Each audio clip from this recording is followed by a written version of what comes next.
All right, let's do this one. So we've got the general form of a quadratic with zeros, alpha and beta, and we want to find A in terms of alpha and beta, just in terms of alpha and beta, given different things. So first we're given the y-intercept is C. Now the y-intercept, remember, is when x equals 0. So you can pop x is 0 in there, or you can just think, how would I get the constant? I would say A times minus alpha in that bracket times minus beta in that bracket. So A times minus alpha times minus beta. Okay, and so the y-intercept is C. It's exactly the same as making x equals 0 in there first, and then it would be A times minus alpha times minus beta, but you don't even need to do that.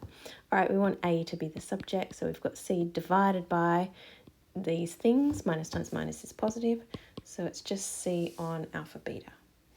All right, the next thing we have to do is look at the coefficient of x. Okay, so how would we get the coefficient of x? Again, if I just go back to here, a nice easy way to do it is just have a look. So if I times a by x in the first bracket, then I'd have to times by negative beta in the second bracket.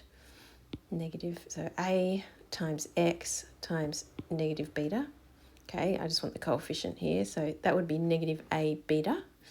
That would be one way to get it, or if I times a by minus alpha, I'll do that here. So if I times a by minus alpha, I would have a minus alpha and then x.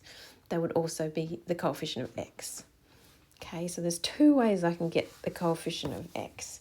And it's, so when I say or, I'm just going to add them together. So that one or that one, and that has to equal b. So you can see I can factorise by, well, let's factorise by negative a. I get beta plus alpha, and so it tells us it's b. So I'm going to divide by both, well, alpha plus beta, but also by a negative. So let's just put a negative up there. So it's going to, a is going to be negative b on alpha plus beta in that case. All right.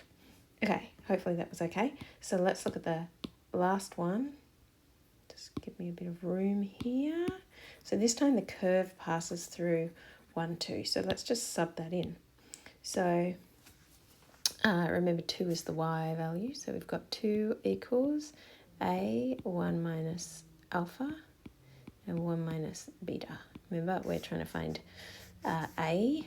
So we want a to be the subject. So we're going to divide both sides by a 1 minus alpha, 1 minus beta.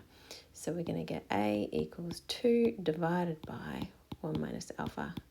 I'm just putting everything on the other side. I've kind of reflected it. Okay, so 2 on 1 minus alpha, 1 minus beta.